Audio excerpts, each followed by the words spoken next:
Hello again, welcome back to Asgard, and welcome back to Enigmatica 2 Expert. So since the last episode, I've just been doing a bit of prep around the base, nothing that took an excessive amount of time. I did go ahead, because we've already basically started AE2 before. We made Emmy controllers for crafts and things. We've had to make various components, and we've already done inscribers and all that. So I went ahead and got us a couple Emmy controllers plugged up here, just to kind of go ahead and get started with some things. And you can see I've got a flux point down there that is powering those. It's also powering an energetic infuser, which I did upgrade this to resonant, and the reason being is because I quickly ran out of charge Certus. Even though we have a builder, quickly ran out of it, and I've just been using our regular Certus and charging that. This does have full auxiliary reception coils in it, so it just makes getting our charged Certus quartz a lot less of a headache than it would be otherwise. And there's a stack. And then we have advanced inscriber here with full acceleration cards, and we have a crystal growth chamber. All of this is pretty straightforward. Manufactory right there, just for making our dusts.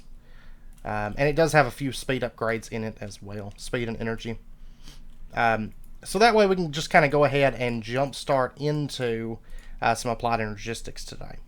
Now, if you recall, a while back we got a couple singularities from quests, which is actually pretty good, because otherwise we were gonna have to push to this, which is a little bit involved. We're gonna have to get one before too long, but this kind of gives us a little bit of a grace period before we have to get a matter condenser.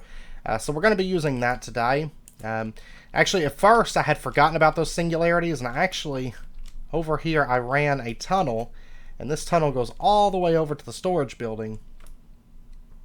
And then whenever I had ran it over to the storage building, I looked and I was like, oh yeah, I've got a couple singularities over here in the storage drawers. So a couple things that I do want to quickly show you, though. This is stuff that I had set up either between last episode and this episode, or also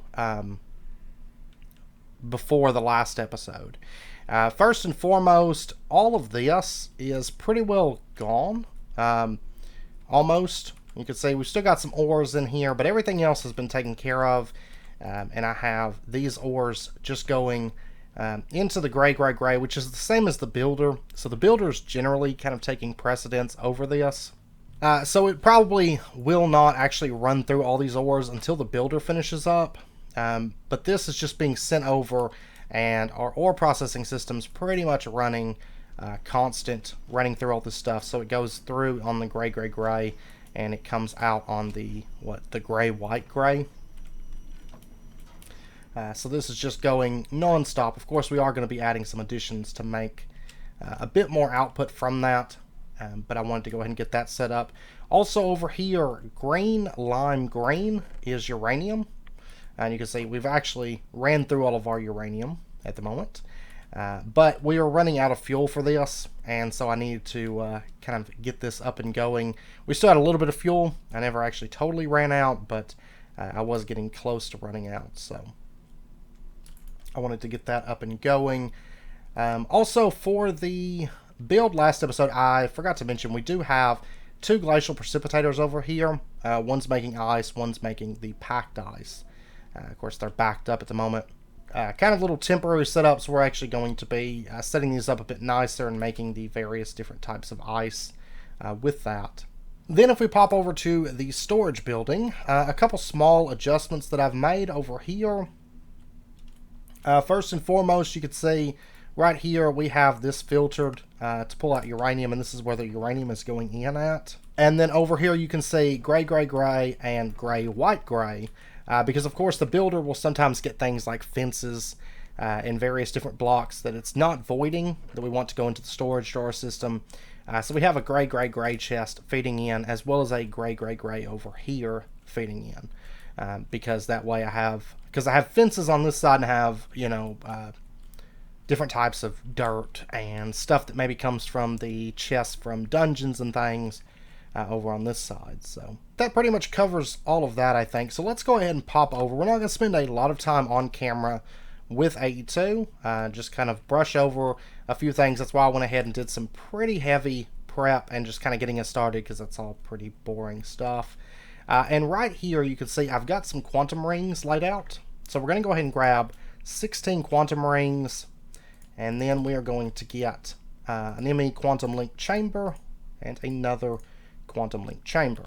And we got the quantum tunneling advancement. And let's go ahead and grab our singularities. Where do I get, what would be the best way to get ender pearl dust or ender dust? Pulverizer or quartz grindstone? I can do the pulverizer. Let's pop over. And we're going to try a couple things here. Oh yeah, I need to actually make tiny TNT if I'm going to need that. But let's see if Creeper Trophy works. I seem to recall in some instances it does work, but not all the time. Yeah, it does work. Okay. So we got ourselves 2 quantum entangled singularities. Do we want to go ahead and name these? I'm going to say yeah. So let's pop over and let's call these, we're going to call this, let's name them both. And we're going to say storage building. So they'll both be named storage building. And that way if we ever pull them out, we don't lose them or mix them up. Because it's important that we keep these separate. So, alright. Then let's pop over to the AE2 area. And of course, bear in mind that this top floor is going to be the control center. So up here is actually where we're going to have our quantum rings. And what we're going to do is we're going to put out our quantum rings in. Let's go ahead and remove this. We're going to place them out like that. And then in the very center is the quantum link chamber that forms the multi-block. And then we're going to open this up and put in the storage building right there. Okay. Now what we're going to do is let's pop up above here. And let me get, before we do that, let me get some more Fluix. No, I've got Fluix cable in here. Okay. Just running this with Fluix cable. We will change this over to dense. I made up some dense, but I don't think I have as much as I would like to have. So, alright, let's come around. Let's see, the Fluix, there it is. Okay, so we're going to run this over to say there. And we're going to run that down and plug that into the quantum ring. You can see it lit up. It's now online. And then anywhere that we set up this other quantum link, it's going to transmit those channels over. Of course, it is going to require some power. So let's grab that. Let's pop over to the storage building. And right back in here, we're going to set this up. Yeah, because I kind of want it sitting above the ground. Oh, wait, it needs to go over. Oops. Like that. And we'll set this one up and drop in the storage building singularity. And we are going to need an energy acceptor. Okay, I think I've got pretty much all of this. Let me pop over and get a redstone engineering block. I'm going to need to make more engineering processors because I don't have any of those. So I'm just going to get that running. Oh, and silicon. I'll show you how I did. I almost forgot to show you guys how I did the silicon. So we'll take a look at that in just a moment. I think I've got everything for this. There we go. Pop back over and we're going to set this up. We'll put it just directly behind that. And then we'll do our flux point. Now over here, we really only need one channel line, so I'm going to just run it out with Fluix cable, because we're basically just going to do 2 storage buses. Of course, we could do like Super Sora and do storage bus interface, and then make it all take up one channel. But we're going to include some terminals, and there's really just no point in doing that, in all honesty, in this case. So let's go ahead, let's attach Fluix cable there. We're going to run this out. This is all going to be hidden, of course. Now we can actually start finishing this building out. I just haven't because we were going to be running AE2 stuff. So we'll just come back, go through, and we're going to put our storage bus onto this controller slave here. as well as this one right here. Okay, I'm going to need a little bit more Fluix. That's fine. Let's get that. I don't have any more. Oh, you know what, though? Right here, we do have a quest here. I'm going to go ahead and turn this in now, since we've actually started AE2, and we're going to get 64 pure Fluix. And, oh, we got some smart cable also. And there we go. There's a bunch of Fluix cable. And while we're over here, let's go ahead and take a look at the storage bus as well. So storage bus is interface and then 2 pistons, 1 sticky and 1 regular. It's actually default recipe, so that's good. Let's get 32 interfaces. Recursive networking. We'll finish running this real quick. Actually, I'm out of pistons. I'm about to make a couple. There's 1 storage bus. And we'll go ahead and just put this onto there. Okay, so there's our iron plates. And we can go ahead and get our pistons. I'm just going to make a stack of them, because one of those things I like to generally bulk craft if I need them, or 2 stacks. Okay, and then we're going to get our other storage bus. Okay, so we'll just put that onto there, and we'll be changing all this over to dense cable here shortly, but for right now, I just want to get some stuff ran. So let's run out 4 cables there, and then we'll just run this back and over for now, and then we'll just connect. Okay, now it's time to make a couple terminals, and we're just going to get, there's 48 illuminated panels, and for the basic terminals, cores and processors, and let's go ahead and just start off with 10 terminals. Nice thing about this pack, we just pretty much have like infinite resources, so it's like everything's kind of like, whatever, we'll make a bunch of them. Then crafting terminals, that is calculation. There we go. There is 4 of those, and we'll go ahead and plug up one of these. Let's go number of items. Let's go tall centered terminal, and then we can access everything that's over in our storage building at the click of a button. So now I have even more reason to get everything sorted. I did start sorting a little bit, but I've still got a lot more sorting to do. And then let's go ahead and get ourselves, for sure, an interface terminal, a pattern terminal. Do we want to get a fluid terminal? I don't know. The only thing is fluid and gases tend to be really laggy when you use them, so I don't even know that we're going to use those, to be honest. So I may hold out on those because we may not end up using them at all. Let's grab that. I gotta get some more silicon. I gotta pop over and show you guys the silicon as well. Let me get our other terminals and then we'll pop over. So let me get, there's a Emmy interface terminal. Let's go ahead and get 2 of those.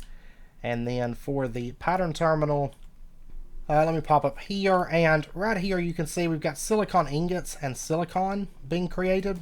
And if we pop down right here, you can see we have sand going into a manufactory making silicon ingots. Those get pulled out, and then they can go over here and make silicon from Ender.io. But we'll also use those silicon ingots, so we're storing them up as well as the silicon. Then eventually it'll all just get backed up, and then it'll go back to just kind of doing whatever. But let me get some more silicon, printed silicon being ran. Okay, there is, do we want to go with 3? Or we'll go ahead and go with 2 for now. 2 pattern terminals, and then we'll set these up. So pattern terminal and interface terminal. There we go. Okay, I keep clicking on the wrong one. I got just tons of terminals on me here. And that way we can start making recipes and accessing our terminals. Okay, now at this point, what's it take to make blank patterns? We'll be going with pure Sardis and then just iron glowstone. quartz. Alright. So let me get this stuff together real quick. And we'll go ahead and get 32 patterns. Now let's go ahead and just get... There's 40 patterns. And we'll pop those into there. Okay. Probably go ahead and start diving into a little bit of autocrafting, starting with the basic AE2 stuff. And as mentioned, I'm not going to spend a lot of time on this on camera because it's pretty straightforward, especially with AE2 stuff. Okay, now let's go ahead and take the dense smart cable that we do have, and let's dye, not all of it, let's dye like 16 for now. And then let's go ahead and get ourselves a few P2P ME tunnels. And then let's also get a memory card. It's going to be calculation, which I actually don't have. I'll tell you what, because I've got that stuff tied up at the moment, because I went ahead and moved things. Let's go ahead and just run this out first. So what we're going to do, we're going to snip off our Fluix, and we're going to put in, I actually have to make some more dense cable. I don't think that this is going to be enough. But let's go ahead, remove that, and we'll just run this out for right now as dense cable. Okay, so that's bringing over 32 channels, and let's get some more dense cable. Alright, so let me get, there's 16 more, and then let's pop over, let's change out this. Okay, and then right here we're going to bring up some dense blue cable to say right in there. Yeah, we'll go ahead and just bring it all the way up for right now. And then we'll just bring this on down, and we'll bring it over like that. And then what we're going to do is let's just attach some glass cable there, and for right now we'll do glass cable here as well. Now this isn't going to provide power to this, I don't believe, unless it's been changed. Well, actually, once I click the back side here, I click that to tell the interfaces to feed over to these. This makes it so that they can't transmit power into this. So for example, if I drop in the silicon press, do not bring it over, okay. But if they're just directly plugged up to an interface, they can get power through the interface. But making it so that this feeds over basically breaks off that connection, and doesn't allow basically power to transfer to these. So for example, you can see the power very swiftly dropping there until there's nothing left. And so what we're going to do to combat that is we're just going to run Fluix cable up through here like so. And then we're just going to run it up into that. Now that shouldn't change the amount of channels that we're using. It says we're using 10, which is 8 interfaces here, 2 interfaces there.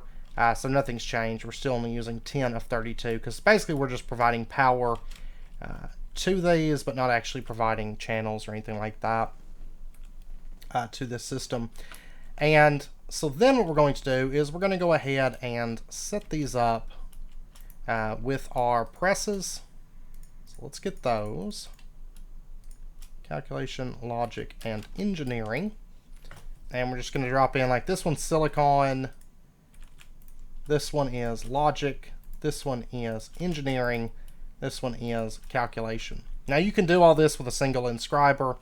That's fine, but we're going to just be running separate inscribers for each one. Okay, so let's set up some patterns here. So we're going to set this to processing, and we're going to just shift click that in. We only want this part, so that's how you make that. Shift click that in, that's how you make that. And then we'll go ahead and add these in to their respective interfaces. So this one is the silicon, so that one does the printed silicon. This one is the logic, so it does the logic. This one is engineering. So that, And then the last one here is the calculation. Okay, so that's in place, and then we're going to go ahead and set up a couple more recipes here. So we're going to teach it to make the calculation processor, the engineering processor, and the logic processors. And I guess really, since it doesn't really matter here, we're going to open up our interface terminal. There's the 4 that we already put in. Now bear in mind, once again, these can all be done with a single inscriber very, very easily, but we are going for kind of speed, so it can quickly bust out these processors as it needs to. Now I also want to teach it how to make Fluix. So we're going to make a pattern here that says if you take, this is going to make 2 Fluix. If you take charged Certus, you take nether quartz, you take redstone, that's going to make Fluix. And we can just open this up, find our crystal growth chamber, and drop that in. And then let's teach it how to make pure stuff. So we're just going to say Certus quartz seed makes pure Certus. Encode, that, encode, that, encode. And then we'll drop that into our crystal growth. They're not completely automated, and I'll show you why in just a second. But then let's say Certus. If you want to make charged Certus, then just send a Certus quartz crystal. And this is going to go into our energetic infuser. And then if you want to make the dust versions, just send those to the manufactory. And we'll go ahead and drop that stuff into there. Just kind of getting the basics knocked out today. Now, I do have item conduits. Let me grab these. And what we're going to do is, for example, if we were to order stuff from the inscriber or the manufacturer, it can't automatically pull these things out. So what we're going to do is we're going to run this up like so. And we're just going to say that you can extract on all of this and on the manufactory. Now the energetic infuser, it doesn't matter. So we're not going to do anything there. Because I've got this set to push-pull, so it can automatically push its completed stuff into that interface. But for this stuff, what we're going to do is just bring this back and just have it go into any interface. It doesn't really matter. So we're going to say this interface here, so you can send all of your completed stuff over to this interface. And we're going to do the same thing on the other side for these first 3. Now the crystal growth chamber is a little bit different, so we're not going to do that one the same way. For the crystal growth chamber, what we're going to do is we're going to make ourselves a filter. Get that. Just a basic one's fine. We're only going to have a couple things in this. And then let's get ourselves Fluix. And we'll go ahead and pop over. We're going to say that you can extract, but only Fluix crystals. We'll drop these in. Get these changed over because we don't want it to extract these at any stage other than completed. So what we're going to do then is just grab that, and we're going to add that to the filters. So you can do pure Fluix, pure Certus, and pure nether quartz. And we'll say you can extract always active. So that's going to pull it out. It's going to go in here. It can't actually go anywhere just yet because we don't have any Emmy drives, because all we have is the storage drawer system. So we're going to be fixing that in just a moment. But we're just getting some of our automation out of the way here. Okay, so now we've got some interfaces, and let's go ahead and get ourselves some molecular assemblers. So there's 32 of those. Whoops, there we go. And while we're at it, let's go ahead and just get these Emmy drives as well. And these are going to go in here. So we can go ahead and set up a few of these anyways. But let's go ahead now and get our memory card. That way we can set up our P2P. Am I capped out on iron at the moment? Yes, I am completely backed up on iron. Okay. Means we're going to have to get some dense storage in place before long. Oh my gosh. Ah! So much copper, so much iron. We might tackle that next episode. Get that underway. Actually, we may not be able to read directly off of it like that. I was thinking that we could, but maybe we can't.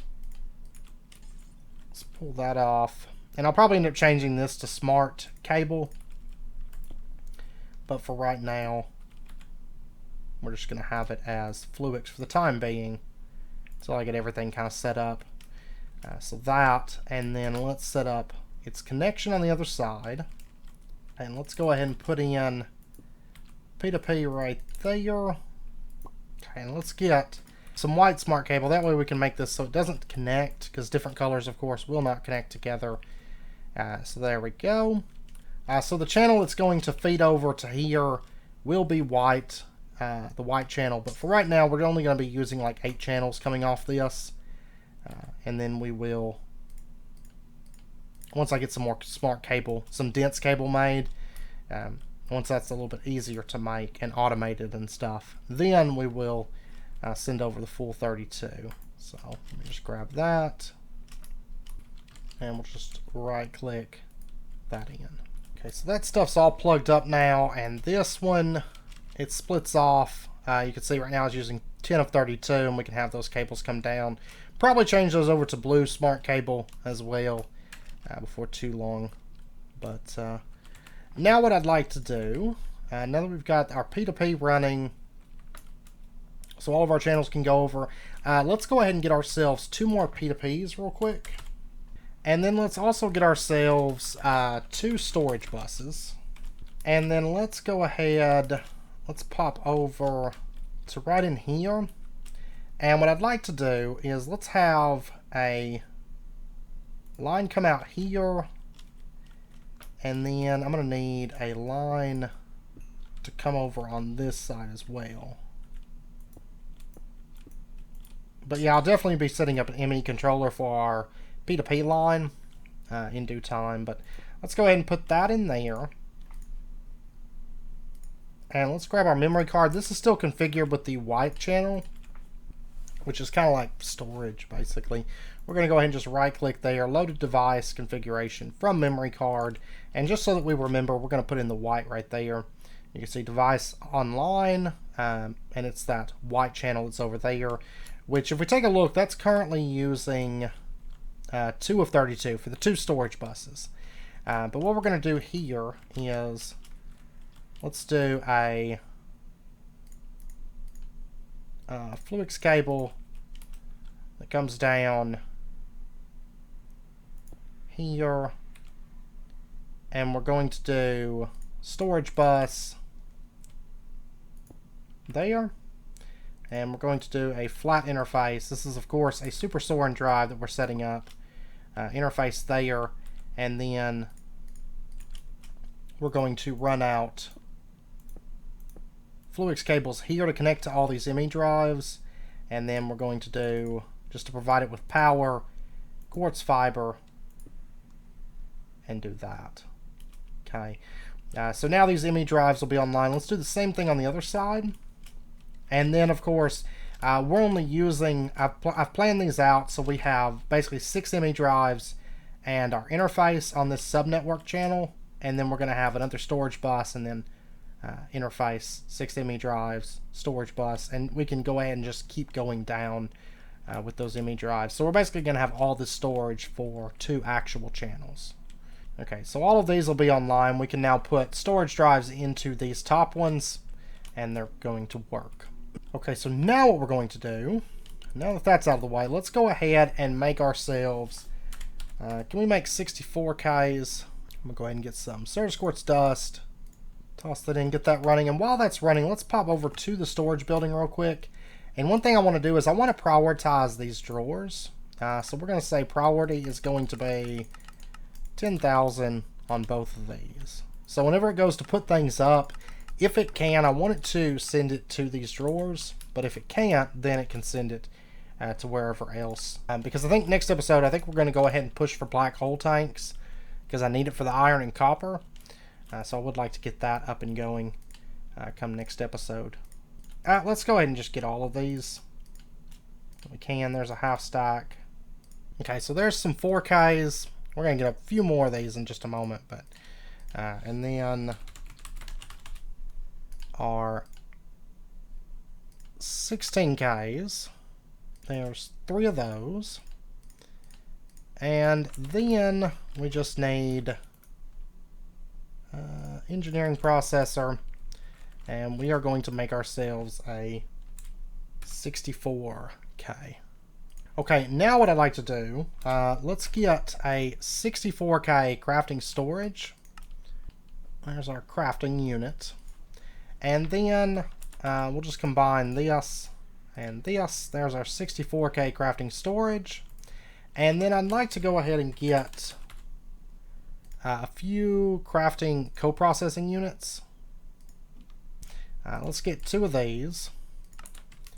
And we're going to set these up just right over here. And I think the way that we're going to run this, let's see, we got quite a bit of storage. Yeah. Let's open this up right here. And we're going to put in crafting storage, and then we're going to put in the co-processing units in there. And then we'll probably do 2 more co-processing and then another 64K, I think. 2 64K should be enough storage for most things. There may be some things that come up, and then if so, we can just build this up into here or whatnot. So we're just going to run this up. And for now, we're just going to plug this into the Emmy drive. It will get its own dense line for this stuff, but we'll get to that later on, because we're going to end up having a lot of crafters laid out through here. I think it's just these 2 floors, though, so not too many. 20. Probably end up putting some more elsewhere, but for now, there's space for 20 through here. And that'll allow us to actually craft things through the auto-crafting system. Now, I want to get another... let's see, we've got... How many 1Ks do I have left? I have 2. Still going to need 22 more 1Ks. So let me get another 64K for now. That'll be good. And then let's get our 64K. There we go. And then let's go ahead and convert this to a 64K Emmy storage cell. So I'm going to need iron chest and 2 iron plates. It's not too bad, actually. Okay, so there's our 64K Emmy storage cell. Alright, and then we can go drop this into here. And at this point, we can actually start auto-crafting, because anything that gets crafted by this system can then get deposited into there, since it doesn't have like a drawer or something like that to go into, at least at the moment. So it can go into that Emmy drive. Now, the last thing I want to cover this episode, and at least get up and going, I would like to get some stocking going, but I think I'm going to wait on that for just a little bit. So basically till I have more CPUs, so that way it's not tied up for a while. Because I do need to get a lot of automation in place at this point. But what I would like to do right now, we're going to go ahead and just dig this out just a little bit here. And for right now, we're just going to latch onto this channel line until I get dense cables ran over. But we're going to run over just a little bit of Fluix here. And what we're going to do right here is we're going to run out some molecular assemblers. Now these back here you won't be able to see, so these are just going to be kind of hidden away. I will have to get in here to add acceleration upgrades to these. I'll do that at some point. But then we're going to run interfaces down and then run our molecular assemblers down right here. And that way we have kind of like crafting table crafting available. And so we can pop in, we can set this to crafting, and let's say, let's teach it how to make actually cores, for example. Like formation core, there's that, or annihilation core, and then formation core, and then we can just open this up, go down to our molecular assemblers and toss these in. And that way we can order things like those cores.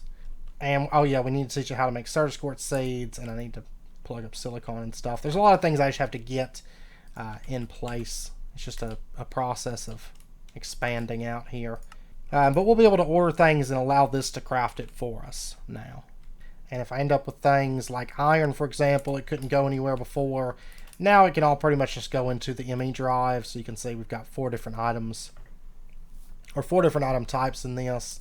but that'll make our lives a whole lot easier as far as expanding. Now at this point I just kind of have to build up. I need to do just some general machine automation and stuff. That I'm going to do all that off camera, and you've kind of got just a slight general idea of how we're going to be laying this out and starting to fill this room out. Now this bottom part, cold storage, we'll probably touch on that next episode. Next episode we will be, I think, pushing for black hole tanks. Either that or we may go dragon hunting, but I would like to get black hole tanks, I think. For one, so that we can touch on this last floor of this building, and for two, because I'm having issues with metal storage right now. So we need to take care of that ASAP, because iron and copper have already filled up a drawer with full storage upgrades in it, and I really don't want to void metals because it's kind of wasteful. So we'll delve into some black hole storage, which will involve us fighting the Gaia Guardian and some stuff like that as well. So between episodes I will be automating some machines, but it works exactly like everything we covered today. We pretty much covered all the main points, but like I said, I'm not going to spend a lot of time on AE2 because it hasn't changed since I did tutorial series on it, and I've covered it in other series. So and I know a lot of people get bored with AE2, so plus we're doing it in like 2 series right now, which is not intentional, but just kind of worked out that way. So but anyways, I hope you guys enjoyed the episode. If you did, as always, be sure and hit that like button and go ahead and subscribe if you're not already to stay updated with when new videos come out, and I hope to see you guys next time. So until then, as always, do take care, stay safe. I'll see you guys then.